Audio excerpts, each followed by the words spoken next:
The winter bit to the bone. The army reached Valley Forge with more courage than coats, more hunger than bread. George rode the lines, counted what was missing: food, cloth, medicine, and spirit. The army encamped at Valley Forge to watch British-held Philadelphia and shield the interior. 20 miles out, on high ground above the Schuylkill, the position commanded key fords and roads, with timber and water near. Here they could winter, refit, and drill to standardize discipline. In those first days, George warned Congress that without a great change, the army would starve, dissolve, or disperse. So Valley Forge had to do more than keep men alive. It had to rebuild the army, refit ragged companies, put every regiment under one system of drill, and turn a patchwork of units into a disciplined force that could stand as one. January bled the army by the book. Men whose time was up folded their coats and went. We have to go now, kill the light. Then came the quiet leaving. By spring, desertion ran hottest. The lines thinned, even as the need grew. I came about the 1st of February. If I could not feed a regiment, I could stitch one sleeve. The women mended, visited the sick, kept small observances, reminding the men they still belonged to a household called country. During the winter, some officers and members of Congress exchanged letters attacking George's leadership. General Thomas Conway and his allies argued he should be replaced. A faction in Congress and beyond thought to replace him while the men starved. That was the second enemy, the one within. The general did more than endure. He took action, pressing Congress and the states so the cause would not die for want of supplies. He backed Nathaniel Greene, the quartermaster general.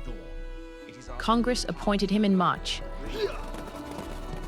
And soon, wagons returned to the roads, bringing enough supplies for the men to train properly.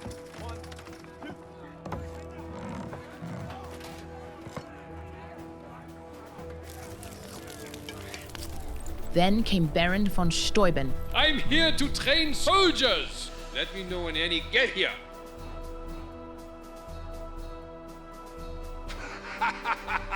Brisk and blunt, a providence in a blue coat.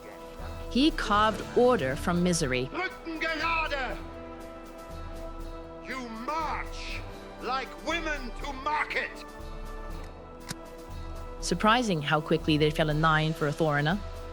He took an army of mismatched companies, each drilling its own way, and turned it into a unified force that could form line, wheel, fire volleys on command, and close with bayonet. But he wasn't the only foreigner who helped in the months to come.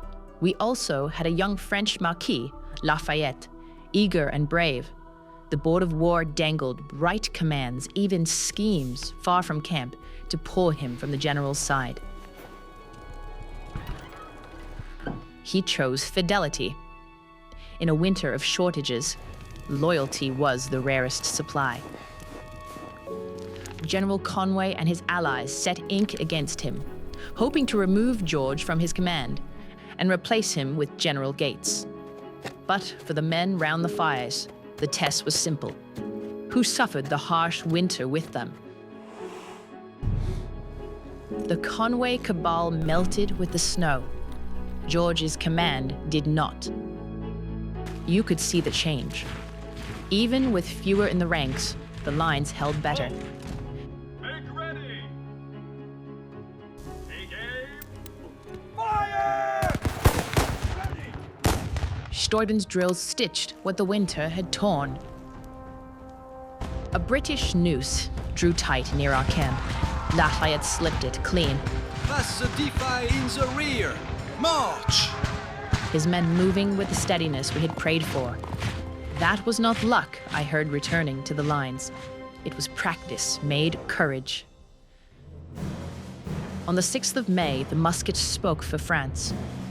of Foudezois ran the length of the Grand Parade, volley answering volley like a river of sound. For the first time that season, cheer rode farther than smoke.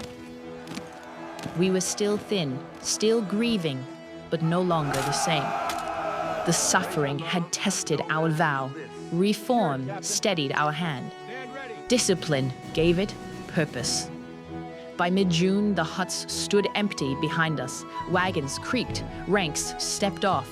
The army that marched from Valley Forge was not the army that entered it. Fewer, yes, but firmer. They tried to take his command with paper. Hunger and cold tried to take it with silence. He answered with supply and discipline, and 1,000 boots striking as one. I came to keep George standing. I watched the general titanation howl.